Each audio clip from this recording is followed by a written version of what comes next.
We all struggle with feeling like there's not enough time in the day to be productive personally or professionally. We all struggle to make our time matter. It's time to take control. It's time to start investing in the corporation of you. At Athena, they've helped over 700 ambitious professionals achieve more by connecting them with best-in-class, globally remote executive assistants. Athena executive assistants go beyond basic administration tasks. They help you make time matter through the art of delegation. They believe delegation is the superpower of all highly successful people, and your personal EA will help you get there. Your EA is a one-on-one long-term partner to help you achieve your personal and professional goals. Take back your time. Join the waitlist at athenago.com. That's athenago.com.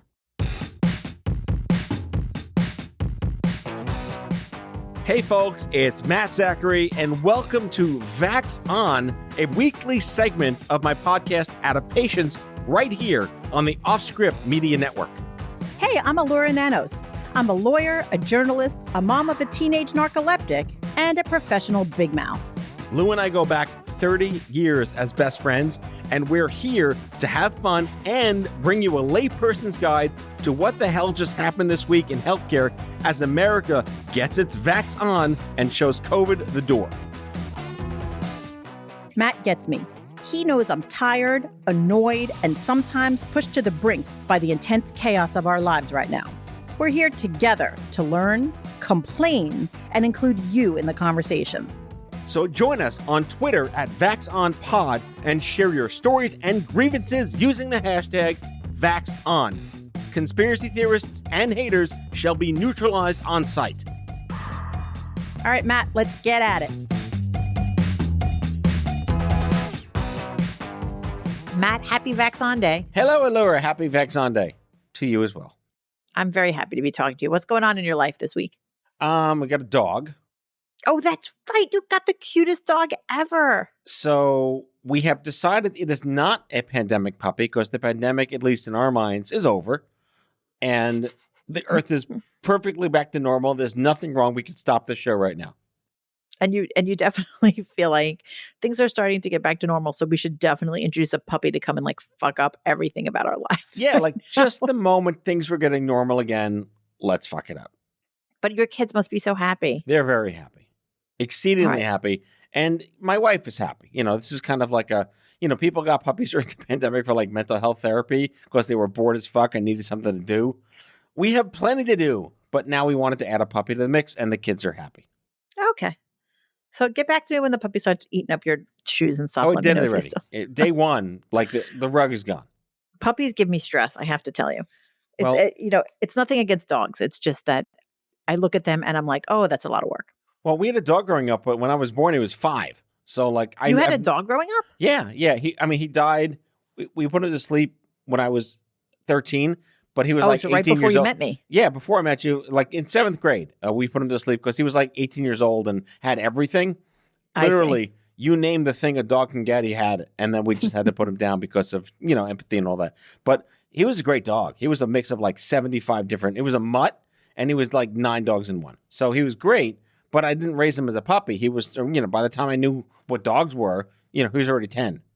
Right. See, I only remember you having a piano, not so much a dog. The piano replaced the dog. Yeah. The dog. And also doesn't mess up your shoes. No, it doesn't. The piano came in like 87, but the dog went down in the 87. So yeah, I guess one might argue. It seems like an even exchange. Fair enough. Less shit. More pedals. I don't know. Pedals, right? I don't know. Anyway. On that note, how you doing? So I'm doing great. It's so funny. I have to tell you that my little check-in story ended up becoming our first segment. So I don't, my kids are back in school. Everybody's kids are back in school. And, it went very quickly from, I'm so grateful that my kids are back in school and it brings me such joy that they're back in school in person, to I fucking hate packing lunches. Like it literally was like one day. And I have to tell you, like, this will forever be the mystery of my life. I love my children. I love cooking. I generally love preparing food. I hate making school lunches. I don't understand why. Do you make them day of or night before or for the week? No, I make them day of. And I make terrible school lunches. So, I could cook like an animal. I just went camping this weekend and I made like a full 3-course meal on a cast iron pan over the fire on the campsite. But ask me to make a school lunch and I would like rather die. Wait, were you chewing like Sasquatch tobacco while cooking over the campfire? No, I was not, but I was really, so, our friend Karen, I went camping with her. Karen's been on Vax On before. And we took the kids camping and we had just the most lovely time. And we made toast on the fire and we did marshmallows and just the whole 9 yards. And, camping's uncomfortable, but we loved it. Well, good for you. And by we, I mean, like my kids loved it and we tolerated it. Oh, God. No, it's nice though, because when you're the thing about camping that makes it fun is that you're so focused on just existing because it's so much trouble to just exist that you really can't focus on anything else or be engrossed by anything else or be interrupted by anything else because like you're too busy trying to figure out like how to get water that you can drink. So it sort of makes you focus on survival instead of all of the things that aggravate you. And I find that helpful. So I would imagine the one thing that will not be mentioned while you're on a camping trip is the one thing that will be mentioned in this opening segment, that being Lunchables. Yes. So, how since the pandemic, like since it's been resolving, we've noticed that there's all these shortages of things because of supply chain. Oh, it's crazy. Yeah. Like it's crazy. We talked about, like, you can't buy a used car. They're all gone. Right. You can't buy a car or a new car or anything. Yeah, they can't buy shrimp. Shrimp's gone. Really? I had shrimp yesterday. You can't buy shrimp? You're the lucky one. Did I buy fake you shrimp? You bought the last shrimp. You bought fake shrimp. You bought crab meat shrimp. Really? You can't buy shrimp? I didn't know that. There's a massive What do they have to do with the pandemic? No, it's just shipping.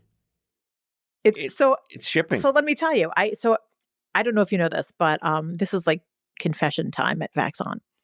So I pretty much no longer go to the grocery store. I do the privileged suburban thing and I pay some nice person to go do Instacart and bring me my groceries to my doorstep. Okay. And I feel sufficiently guilty about it, but that's what I do. And for the past like 10 grocery trips that I've asked people to do, that I've ordered online, I order Lunchables for my daughter because she's a fussy eater and this is what she likes. And I know that it's terrible. But it is what it is. Wait, Lunchables, not a sponsor. Lunchables, by the way, are absolutely disgusting from what I can tell, but she loves them. So whatever. Come on. Anything with the words cheese product in it has got to be good for you. It's so bad. It's so bad. So she loves this. The pizza ones, which are to me the most vile because it's like cold quasi tomato sauce and some kind of pizza approximation thing. It's gross, but she loves them. So I order them on my Instacart order and the driver keeps showing up sans Lunchables. And I'm like, why couldn't they find them? Like, I don't understand. So I tried different times a day. I thought maybe ShopRite or wherever didn't get their delivery. And then it turns out that there's a national Lunchable shortage. It's all that cheese product demand. So I assumed that the reason for the Lunchable shortage was some other COVID-related supply chain issue, that there was a shortage of fake pepperoni or some such nonsense and whatever. I was like, I don't want to know. I'm sure this has something to do with the chip shortage, like whatever. Are you ready for what the real reason for the Lunchable shortage is? Oh, God, please go ahead. I'm not sure you're ready for this. All right. I looked it up. 2 million more households bought Lunchables in the second quarter of 2021 than in all of 2019.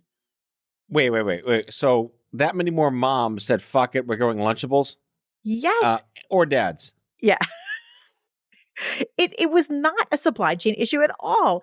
It's an increased demand by a lot. And so more people than ever before are buying Lunchables and Kraft couldn't keep up with the demand. That sounds like the toilet paper story of school lunch. I guess, but I don't think people are like hoarding Lunchables. Like, I don't think they don't, they're perishable. So I don't think people are just like buying them to have them. At least I don't think that's the case. Have you checked the fridge section at Best Buy? for the raid on fridges to incubate more Lunchables. Well, you know what I think it is? I mean, and this is just my own hypothesis. My hypothesis is that parents who before were making like actual sandwiches for their kids are like, fuck it. Like, the pandemic is done. I am on my last nerve. I cannot possibly be expected to make school lunch. This is what you're eating. So they have to make a whole new Lunchables factory to meet demand, basically. Apparently. So there's also a school lunch shortage in schools. And that is because there's a personnel shortage and like all this other stuff. And part of it is because school schedules have changed because of the pandemic and remote learning and all that. So like everything about school lunches is all jacked up. And in my district, instead of having their usual cafeteria situation where you could come and choose what you want and purchase it, they just have all box lunches, and all the box lunches are free for everyone. That's the best they can do right now. Which is like interesting because normally most people pay for the lunch, and now the lunch is free for everybody, but it also sucks. All right. Is it beneficial to moms like you to not have Lunchables so you don't have to gag on fake Italian pizza pepperoni nonsense in a can? No, it's killing me. I'm going to tell you when. Follow this crazy bouncing ball of my life. So there's no Lunchables, but what there are like the fake Lunchables that they give for free from the school district, which should have made my kid happy. But they're not, I guess, as tasty as real Lunchables. So she doesn't like those. So instead, I'm left with the backup disgusting food, which is Uncrustables.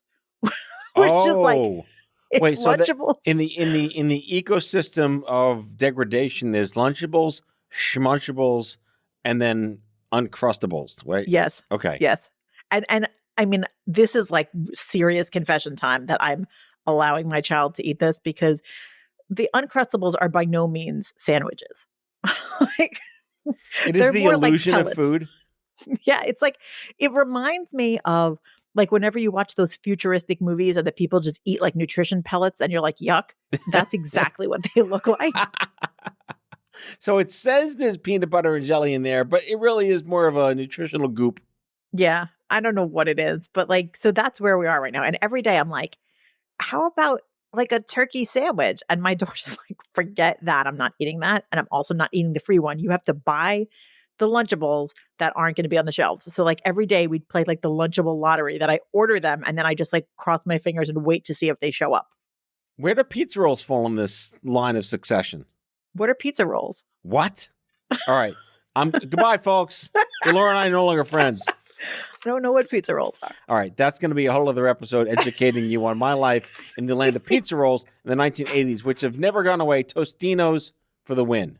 Oh, Tostino. Yes, I know those things. Yeah. Now you know them. They've only said pizza rolls on the outside of the package for 30 years. I wasn't allowed to eat frozen food when I was growing up. In your freezer section. Not a sponsor. Anyway. Okay. All right. So we have our food hierarchy of supply chain shortage shitness. Yeah. Okay. So that's my big story. And yet, there clearly has not been a run on Uncrustables. It's so funny to me that like all of a sudden millions more people are like, you know what we need? This horrendous approximation of lunch. So all hail cheese product. All right. Moving on.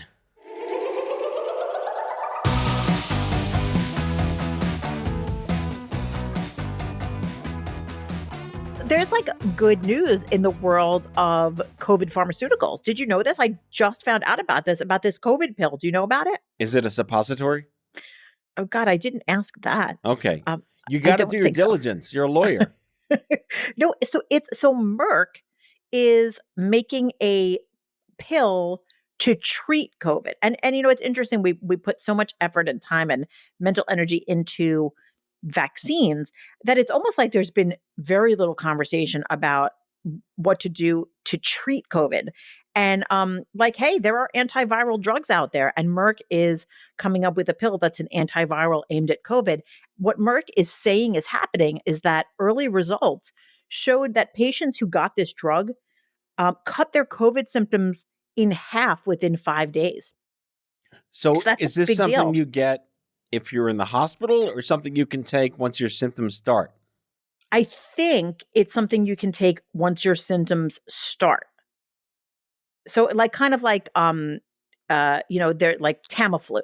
Like it's like that. Like where Right, you go, right. you test positive, and then you immediately take it. And usually with antivirals, it's like the earlier you take it, the better it works. I know that that's the situation with the shingles vaccine, the shingles like antiviral pills. Oh, yeah. I'm reading here that they only tested it in unvaccinated people. Yes, Okay. which is interesting. I guess that makes sense because if they were giving it to vaccinated people, it might be difficult to tell if it was the vaccine that was shortening the symptoms or if it was the pill. Right. But it cut hospitalization rates in half for Yeah. those who needed to go to the hospital, which is good. Yeah.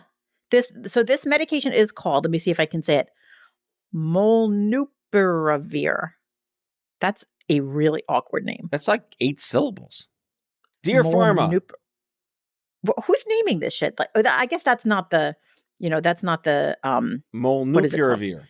That's not the name that like No, it's going to be called it's gonna be Gajungabach or something on the it's going to be commercials. called like Kovacs or something. Yeah, Kovacs. I like Gajungabach. I can't even say it. Try Gajungabach. It may kill you, but it works. I love when they name the medications. Do you ever notice that they use a lot of X's and Z's in medication names, like far more than would normally appear in the English language? Yes.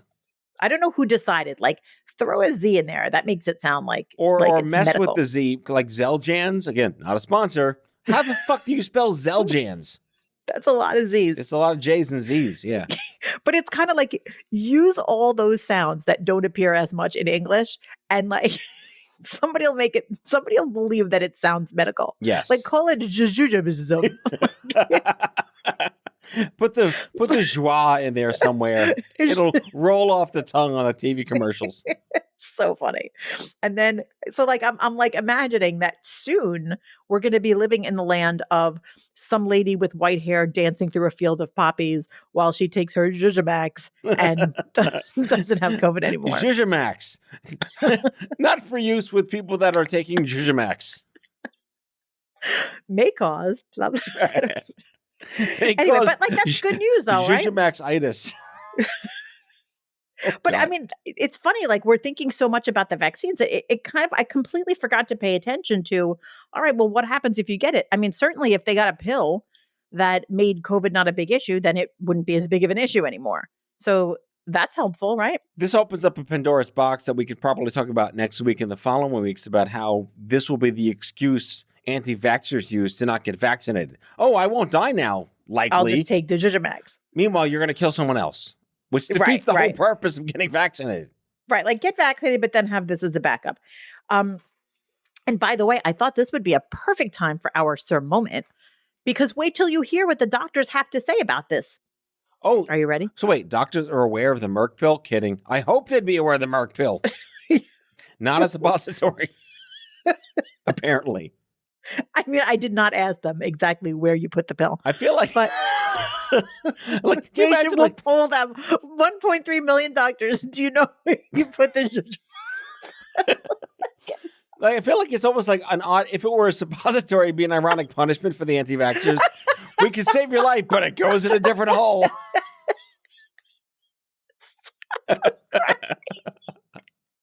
What's it worth to your butt? Since we already know that you're a giant asshole. Yeah, right. We're not getting vaccinated. Oh, wait, I like this. Wait. All right, so like 4 to 5 dentists, right? 9 out of 10 doctors will prescribe this if needed. Who's that fucking 10th doctor? Yeah, no, there's always one doctor that doesn't like this shit. But I mean, that's really promising that 90% of the doctors said, yeah, we'll totally prescribe it. And then the doctors also predicted, and I thought that this was really important. First of all, 78% of the doctors said, yeah, an antiviral drug to treat COVID is totally going to put the pandemic fears behind us. And most of the doctors, 83%, said that they expect that patients are going to be much more open to the antiviral pill than to the vaccine. Now, let me say this. That makes no fucking sense. Right. But however... Rush to market, my freedom. But you know what? I bet they're right. I bet they're correct. And I think that doctors probably are, of everybody in the right position to predict how their patients are likely to react. And I bet you they're right, that people will be far less hesitant about the pill to treat COVID than they were about the vaccine. Meanwhile, they've been converted by mortality's sake. And they're like, all right, I'll take the pill now. A suppository? Fine. Stick it anywhere you want. Save my life. I mean, and part of it is, of course, once somebody has an illness, it changes their whole mindset and their emotions behind it. And they probably are scared more so than they might have been when they were healthy and just trying to prevent it. It's kind of like if you were being faced with the choice to take a medication to prevent an illness, you might choose not to do that. But if you already have the illness, well, then it's like, well, now I have to do something and I can't just look the other way and hope that I'll be fine. Right. But I mean, I think that although vaccination is still the front line of defense against COVID, it's great to know that it looks like there's going to be, an effective antiviral so that if someone gets it, it becomes, not the nightmare that maybe it is right now. I think that's so hopeful and, good for Merck, and looking forward to seeing what happens with this drug. Yeah, my big takeaway from this is if it keeps people out of the hospital a little more, it actually lets cancer patients get their fucking treatment. Right. Because that's a really important point that, we've been looking at COVID, or at least most of us are looking at COVID in this vacuum when, about who gets it and what happens to them and what the survival rate and what the symptoms are. But, there's the whole other domino effect that if you have all the hospital beds and all the medical personnel taken up with handling COVID patients, there's all those other patients that need medical care for non-COVID reasons that need those beds, need that medical attention.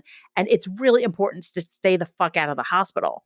All right, on that note, here are some ads. We'll be right back.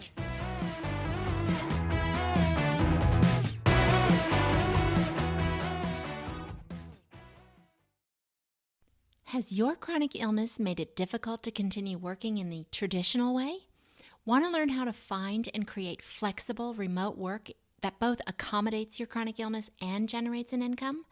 Join the Patients Getting Paid membership, a community of chronicpreneurs where people just like you find workshops and trainings, weekly updated condition-specific gigs, twice monthly coaching calls, co-workings, accountability, and the kindest community to support you on your path to make money while working from anywhere and taking good care of yourself. Learn more or join us at patientsgettingpaid.com.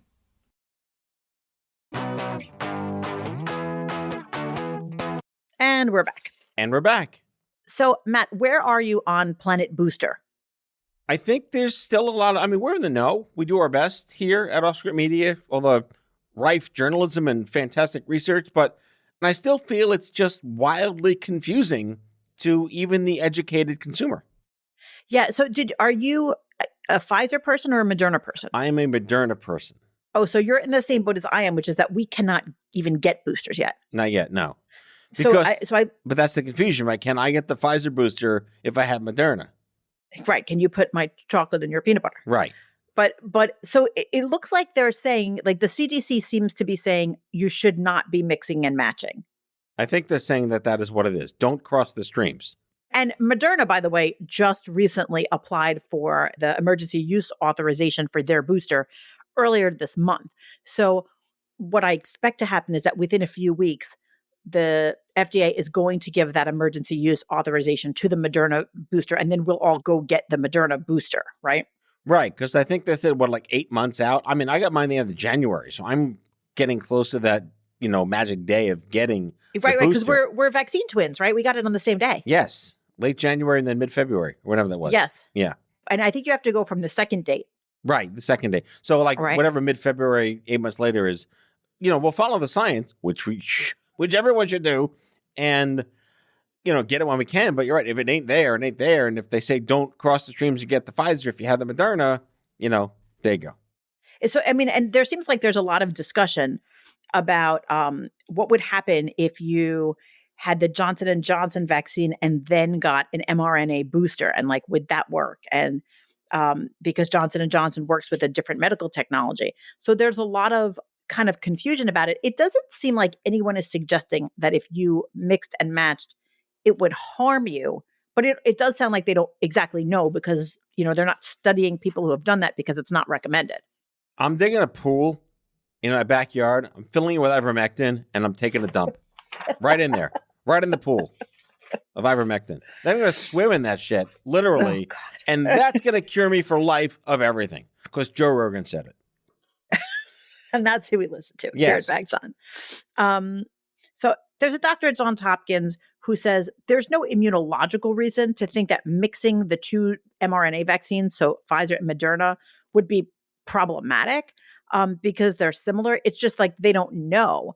And by the way, for the skeptics out there that don't like, government sources and private sources encouraging you to go get the vaccine, I think this is very telling. They're saying, listen, we don't actually think this is going to be a problem, but we haven't studied it. So hold off and don't do that. You're seeing carefulness in action. It's the same thing I think that we saw when those few people with the blood clot symptoms were announced, which is like they put things on hold because it seems to me like everyone is trying to be as cautious as is reasonable, through this whole vaccine project. But that's the point of science. Science is never fact. Science is assumption based on observation in the moment. Science is a moving target. So they do what they can with the data they have. And I think that's the disconnect with most people is like science isn't, this is fact for life. This is fact for now. Right. Even in the world of science, there are people who are more cautious and less cautious and more risk averse and less risk averse. But I think it's important to know, look, the professionals that are involved in the vaccine world, it sounds to me they're being pretty cautious because they could have said, look, there's no reason why mixing and matching would hurt you. So just go get the booster as soon as you can. But they're not saying that. They're saying there's no reason it would hurt you, but we haven't studied it. So don't do that for now. So I'm like, all right, they're going to do the one that they did study. That makes sense to me. So I hope everybody who is eligible and recommended to get the booster, I hope everybody does it. Agreed. I mean, I know it's annoying to go get another fucking shot, but, whatever. Worth it. Worth it if I can keep going to a friggin', concert hall and stuff. Guns N' Roses. I've got shows to see. I've got things to do. So one quick shout out before we close out the show. Southwest Airlines following suit as the next major airline to mandate all employees get vaccinated. Very nice. But I will point out, and this is pseudo-anecdotal, I read it maybe last week, of the United Airlines employees, they're at 98% now. They only had to let go 100 people. So I think the thought of being unemployed against your own misinformation, go for it. I'd like to think that people who were hesitant to get the vaccine and then faced losing their job took that moment to go and actually properly research it, and that then of their own accord, they became no longer hesitant. That's what I would like to think. I would like to think not just that they did it because they felt forced, but rather that they did the research and then realized it was fine. So I'm deciding that that's what happened.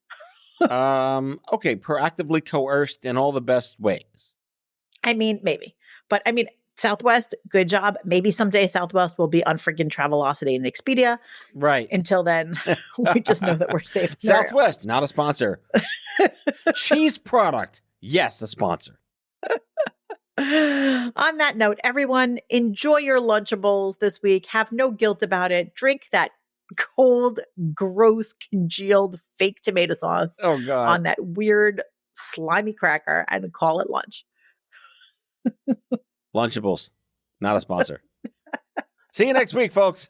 Bye, everybody. That's all for today, folks. If you like today's show, the conversation continues on Twitter at VaxOnPod. That's VAXON Pod. Be sure to subscribe, leave a review, and tell all your friends to listen. Vax On is a product of OffScrip Media.